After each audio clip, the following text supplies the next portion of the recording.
হলিউডের box office কাঁপানো তারকা জেনিফার লরেন্স আজ উদযাপন করেছেন তার ৩৫তম জন্মদিন। ১৯৯০ সালের ১৫ আগস্ট যুক্তরাষ্ট্রের কেন্টাকির লুইসভিলে জন্ম নেয়া এই অস্কারজয়ী অভিনেত্রী এক দশকেরও বেশি সময় ধরে দর্শকের মন জয় করে আসছেন।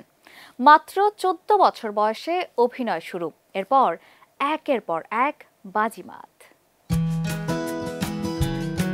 খুব অল্প সময়েই বড় পর্দায় নিজের অবস্থান পাকাপোক্ত করেন জেনিফার লরেন্স।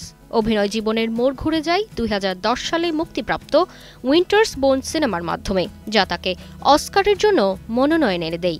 এরপর আর পেছন ফিরে তাকাতে হয়নি। দ্য হাঙ্গার গমেজ সিরিজে ক্যাটনিস এভারডিন চরিত্রে অভিনয় করে বিশ্বব্যাপী জনপ্রিয়তা পান।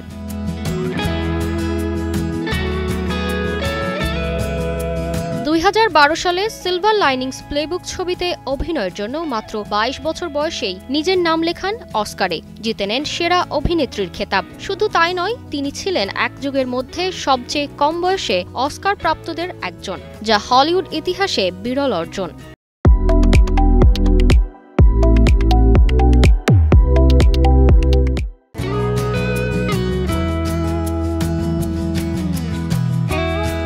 এছাড়াও আমেরিকান হাসল, জয়, ডোন্ট লুক আপ সহ অসংখ্য ছবিতে কুড়িয়েছেন ভক্তদের প্রশংসা।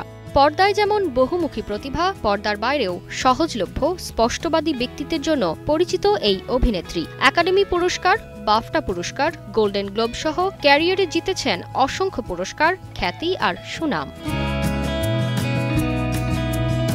২০১৯ সালে আর্ট ডিরেক্টর কুক মারোনিকে বিয়ে, ২০২২ সালে মা হওয়া। অভিনয়ের পাশাপাশি ব্যক্তিজীবনেও সফল জেনিফার। জন্মদিনে ভক্তরা শেয়ার করছেন তার সিনেমার ক্লিপ, হাস্যরসাত্মক সাক্ষাৎকার এবং স্মরণীয় রেড কার্পেট মুহূর্ত। তারতিবা ফারুহী, কালের কণ্ঠ।